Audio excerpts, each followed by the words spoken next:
बात बताओ, अगर कोई तुम्हें कंट्रोल कर रहा हो तो क्या तुम्हें पता चल जाएगा?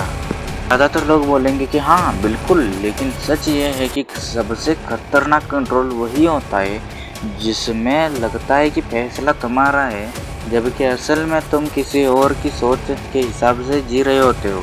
अगर आज मैं तुम्हें बताऊं कि शायद तुम्हारी कुछ आदतें, कुछ फैसले और कुछ डर तुम्हारे अपने हैं ही नहीं, तो क्या तुम मेरा यकीन करोगे? एक बात ध्यान में रखो कि कंट्रोल हमेशा जबरदस्ती नहीं होता। वैसे एक बात बताओ, जब तुम कंट्रोल शब्द सुनते हो तो तुम्हारे दिमाग में क्या आता है? बॉस, पेरेंट्स या फिर एक डोमिनेटिंग एक इंसान आता है? लेकिन एक बात बताओ तो असली कंट्रोल ऐसा नहीं होता। असली कंट्रोल तब होता है जब कोई तुम्हारे इमोशन को कंट्रोल करने लगे। मतलब कि तुम क्या सोचोगे, किस चीज़ से डरोगे, किस बार गिल्ट महसूस करोगे, ये सब कोई और तय करने लगेगा।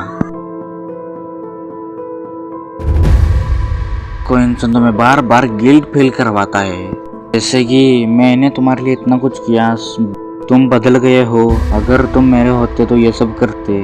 तो ज़रा संभल जाना, क्योंकि ये सिर्फ बातें नहीं होती, ये कई बार कंट्रोल करने के टूल्स होते हैं। अगर तुम हर फैसला लेने से पहले किसी एक इंसान की अप्रूवल ढूंढते हो तो एक साइन है कि धीरे धीरे तुम अपनी सोच खोने लगे हो और उसकी राय तुम्हारी रियलिटी बन जाती है। जब तुम्हें अपनी हर बात एक्सप्लेन करनी पड़े तब समझ जाना कि कुछ तो गड़बड़ है यहाँ, क्योंकि कंट्रोल करने वाले लोग तुम्हें हमेशा डिपेंडेंट मोड में रखते हैं। इसीलिए जब अगली बार से कुछ एक्सप्लेन करना पड़े तो एकदम शांत रहो, क्योंकि आगे वाला तुम्हें समझ ना पाए। एकदम मिस्टीरियस बनो यार।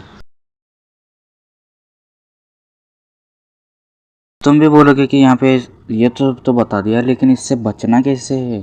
तो मैं तुम्हें बताता हूँ कि हर बार खुद को पूछो कि क्या मैं अपनी मर्जी से कर रहा हूँ या फोर्स में हूँ किसी के। अगर किसी को तुम्हारा ना सुनकर गुस्सा आता है तो शायद उसे तुम नहीं, तुम पर कंट्रोल पसंद था। जाने से पहले एक बात याद रखना, कंट्रोल हमेशा रस्सियों से नहीं होता, कई बार वो तुम्हारा दिमाग के अंदर होता है। जिस दिन से तुम ना अपने सोच या फिर अपने विचार पर सवाल पूछना शुरू किए ना, उस दिन से तो कोई भी तुम्हें कंट्रोल नहीं कर पाएगा।